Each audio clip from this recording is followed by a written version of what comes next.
We are back with another 10-minute brand video. I'm gonna set the timer in about a few seconds. But if you're new here, I'm T Free. I'm the owner of my brand T Free Clothing, and I started my brand back in 2020 with nothing but a heat press, a few t-shirts and hoodies, and that's pretty much it. And now we're here. I'm cutting some of my own pieces and trying to help other brands at least get started and get themselves on the right path and trying to help people avoid all those fumbles and slips. So, we're going to start the 10-minute timer. I'll be talking for 10 minutes only. Once that 10 minutes is up, I'm out of here. All right, starting the timer right now. We'll talk about okay. So, in this digital age that we're in right now, we're always getting caught up in the scroll. Everybody's scrolling all the time. There's so much content to be consumed, right? But you got to think about it like this. If you are a brand owner or any type of creative or artist that wants to get art and different products out there, you need to switch your mind from a consumer over into a producer. So instead of you being a content consumer, you need to end up being a content producer, which is a content creator, right? And the big thing you want to be doing is when you're on like Instagram or something and you are scrolling, it needs to be an intentional scroll. Now, an intentional scroll is you're scrolling through looking for content that is similar to your page and you're trying to emulate that content. You're trying to see what hashtags these big, not big pages, but big liked videos, viral content and anything. You're trying to see how they do this, trying to kind of pick apart their video, how they edit, what kind of text did they use, how did they phrase this, what slang are they using, and you're trying to like turn it into yours and be like, what slang can I use? How can I make this and this work, right? That's an intentional scroll. But with how these apps are now, it kind of will show you stuff that you don't want to see too. So like you'll be scrolling through that, and next thing you know, you see a video of somebody eating like 400 hot dogs. Pause.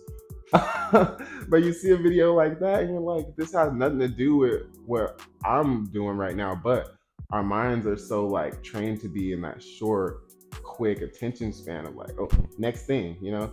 So your brain is like, oh, this dude just ate 400 hot dogs. You just sat there and watched a 3-minute video of this dude doing something outrageous. And then now you forgot that you were intentionally scrolling and you're sitting there scrolling forever and ever and ever, right? Now we just lost the day. That was a day that you could have used to plan for your brand. Even if you don't have any products, you could have planned to have some products, right? So if you are just kind of bored and you just want to scroll, I'd say this: you have two apps that you can scroll on. You should scroll on Pinterest because you'll always be getting ideas from Pinterest, especially if you're scrolling. You'll probably get tired of scrolling on Pinterest after a while too. So that's the good thing. And then Cosmos. If you haven't heard of Cosmos before, it's pretty much like a Pinterest, but it's more curated. So I'm gonna show y'all real quick. I'll screen record it. All right, so I have Cosmos open right here. And as you can see, it's like, these are the featured posts, right? So this is just like, you're just scrolling down the feed. You're just seeing like, this is for like creative direction and kind of like thinking about things outside the box. What do you want to do? What type of imagery do you want to have for your brand and things like that? And just different concepts. And one of the things I like about this is that if you're really into your colors and stuff, let's say you have a t-shirt that's like a sage color, right? You can go up here in the search bar and up top at the right, you can color pick. So I don't even remember what sage is on what color. Let's go like right here for sage. Now I can search up elements that have that same color code. So now I'm looking through, okay, like if I'm trying to make, let's say like a newsletter, right? And I have this green shirt coming out and it's what? I don't know, let's say it's green and like all these are like a green and a black, right? You decide if you like that. You're like, okay, those colors match well together, or I personally like like I would inverse these colors and probably do a cream background with that green that I'm using, just to have that be the accent. And then we'll talk about that later. But basically, you can go in here and pick out a color code, and you can basically check out like what you like out of that. And another thing that you can do is, so I'm gonna go to all of my elements right here. This is stuff that I've saved for myself. You see, I have Pantone colors, color psychology and branding. This is actually something I do want to talk about for brands. All right, so color is so pivotal, and we don't even like think about it as much, because like all we think is like, oh, black t-shirt, white t-shirt, everybody can wear it with everything. And then like, or sometimes you might be really into your colors and you just go, oh, I want fuchsia, I want this color mixed with that one and this and that, when like you don't have to be that complex. And if you are going to be complex, you need to know the theory and the psychology of color branding. So this picture here basically will tell you like what colors would do what to a person. So yellow is going to be, the emotions are optimism, warmth, and clarity. So basically, when you see something like that, you're like, oh, okay, that's like subconsciously, that's where your head goes. And then brands that are associated with it are UPS, Best Buy, and McDonald's. But McDonald's is also associated with red, which is for bold, power, and excitement. But it also, on the other side of that, for branding, it's also, what is it? They said it was accessible. Like red is accessible, readily accessible, always. And then they brought up McDonald's, and I was like, that makes sense. So I won't personally be using that bright red color. Instead, you can take that hue down. Okay, anyways, colors. You want to make sure you're picking colors the right way for whatever you're trying to convey to your audience, right? So make sure that you guys know color psychology and branding. Honestly, I'll just go through them all real quick. Orange is friendly, cheerful, and confident. Red is going to be bold, powerful, and excitement. Purple / pink is going to be more like creative, wise, imaginative. Also, like a deeper purple is going to be like uh, essentially like royal, like royalty and stuff when you're talking about colors. Blue is going to be trust, strength, dependable, and then that's going to be like Twitter logo, HP, and then like Oreos. Trust Oreos, I guess. Green is going to be peaceful, growth, and health. Also, green is really in right now as we're coming out of spring, going into summer too. So think about that when you're choosing colors. Balanced is going to be any neutral color. So black, white, gray. That's going to be neutral, calm, and just balanced.